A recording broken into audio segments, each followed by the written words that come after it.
Kofi Boone, East Side, Michigan, professor at North Carolina State University, and I'm from Detroit. With all that big Chevrolet room and wide comfort high seats inside. Take a look at this one, what a low price you pay for a 61 Chevy that's going your way. This is the 61 Chevy Biscayne, the lowest priced, full-size Chevrolet. Here's big car comfort at small car prices.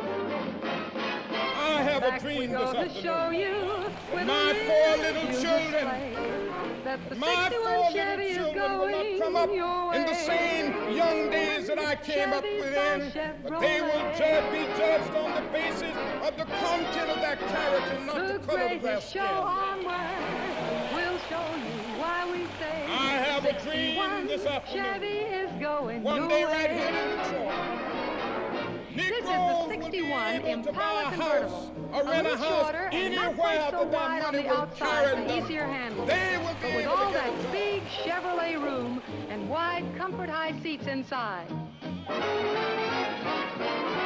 Take a look at this one, what a low price you pay for a 61 Chevy that's going your way.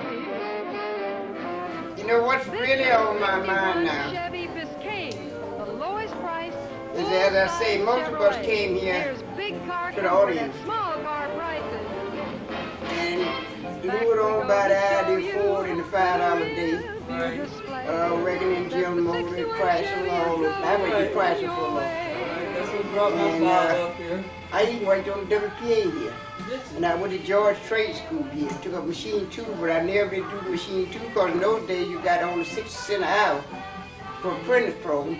And they paid 68 cents an hour, and Chrysler wasn't the highest end, so I went to Chrysler. Now you wouldn't think the 68 cents was a lot of money, but in those days, 68 cents would make that much difference, but it did. 68 cents was like $10 an hour today. And but I just think about everything that lured people to the city, including the people that St. Clair Lewis used to write about. They came down from Minnesota, Milwaukee to Chicago to slaughterhouse. Same thing happened here. We came pouring in here to work in the auto industry. And that's gone. Economic base was not there. There was nothing left. It's going to be our We thought it was going to last forever. We thought our black leadership was going to merge in the same period. But you see what happened? The black leadership come when the country began to crumble. The industrial base, which had been the basis of it. Okay. Now, see, you remember I wrote a little pamphlet called The City's Black Man Land. Right. And I was trying to trace how historically in this country there's been a pattern. Whatever group that was the largest ethnic minority always took over the city. If you was Irish, right, Italian, Jew, in the New England states, that was a pattern. Right. Polish or whatever the largest ethnic group in that particular city or state vicinity, they generally got in power. At that particular junction in the 60s, blacks was on the threshold of that. Okay. And sure enough, it did begin to take place politically. But the economic base was not there. There was nothing left. But that wasn't enough, because this is where the concentration of forces was in the Midwest and the East Coast. Steel mills. And you go up to Buffalo now, you know the Buzzards that's taking over that steel mill.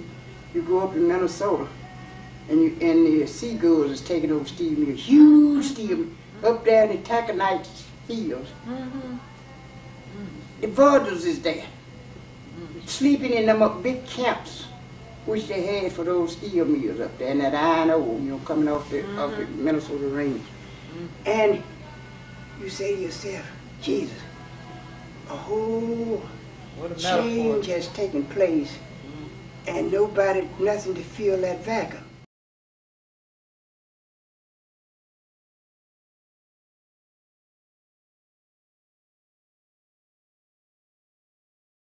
People are everywhere, and we're doing all kinds of things, and we're usually running shit. My name is Jamal Daniel. I graduated from Renaissance High School. I'm now a patent examiner at the U.S. Patent and Trademark Office, and I'm from Detroit.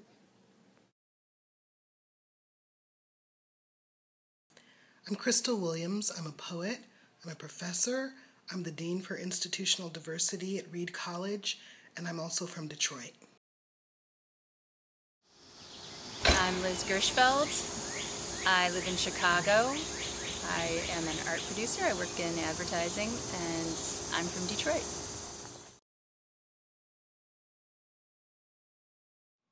I am Jupiter. I graduated from Mackenzie High School, 1990. Stagnation.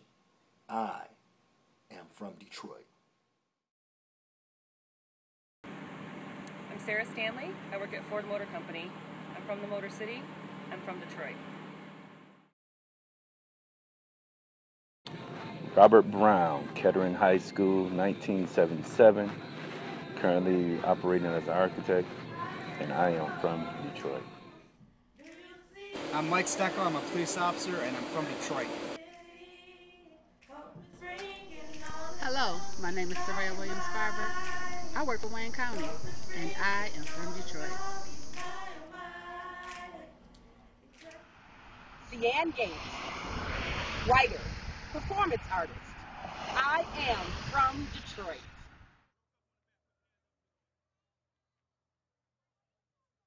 My name is Mark Greer. I graduated from Henry Ford High School, class of 1986. I'm currently a teacher in Detroit Public Schools. I am from Detroit.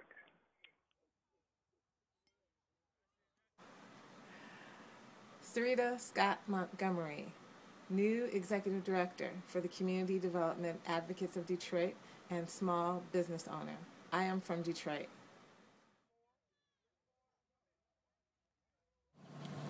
Hi, my name is Curtis Stevens. I'm a pastor in the city of Detroit. I went to Finney High School. I'm a lifelong Detroiter, and I am from the D.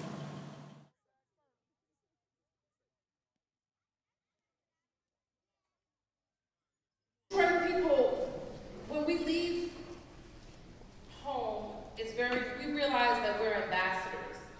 We realize that there are narratives about Detroit and that our very being is a counter-narrative.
What I learned from Detroit is how to put love in this